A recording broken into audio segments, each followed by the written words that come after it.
throw this out to the South African the contingent here, and anyone can jump in, guys. 2009 is probably the one you remember. I vaguely, well, I don't vaguely. I remember 97 very, very well, but Dion probably doesn't.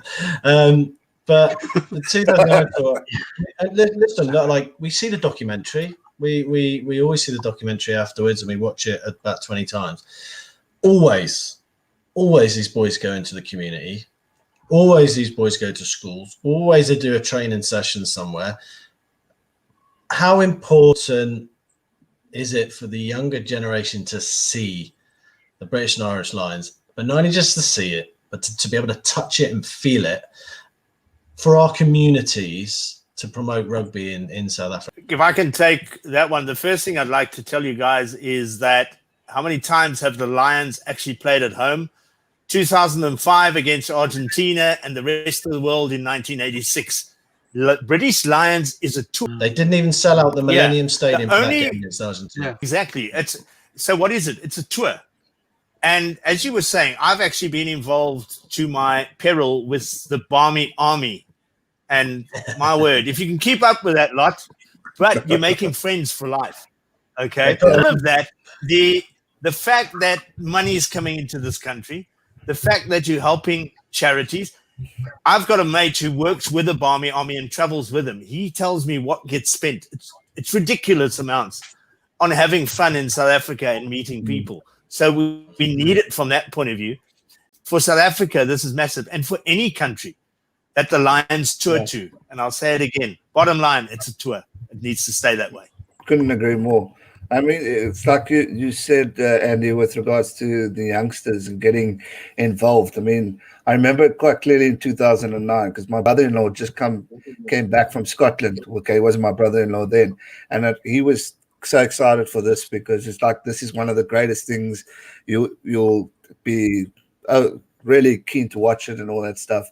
And I'll never forget, it was the first game the Southern Kings or Spears, Rob, I think Kings were playing in Nelson Mandela Bay Stadium. First rugby game ever.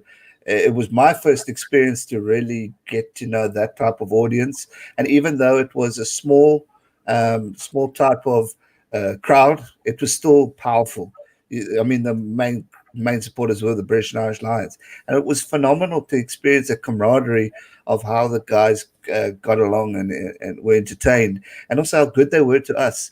You know, if you wanted to have a chat with them or take a photo, no problem. And that's always for me has been a standout, is how well that got along. It taught me something. I know it will teach more youngsters. And I mean, ever since that day, I've been dying to buy a jersey and finally got one the other day. So it really sticks with you forever and ever. And it's an important thing for this country, for tourism, for everything. And I hope it all goes ahead with the crowd. Well, look, the first time it happened, I was 12 years old, so half my life ago. And this would be the first time I could actually experience it.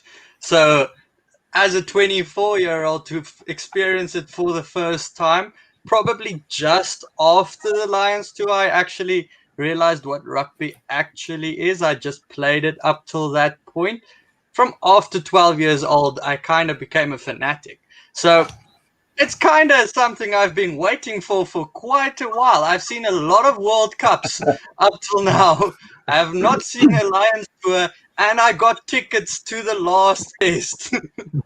So, besides everything else, I got tickets to the last test to go watch it with my dad, who got me into rugby in the first place. So I have to go watch it. Yeah, no, I managed to get Stormers tickets, and a very, very good friend of mine has kindly got me a ticket to the last test as well. But for me personally, it's a lifelong dream. And I used it as a bargaining chip with my wife to move here. So if it doesn't go ahead, after my chip's gone, I'm going to get rained on every other day otherwise.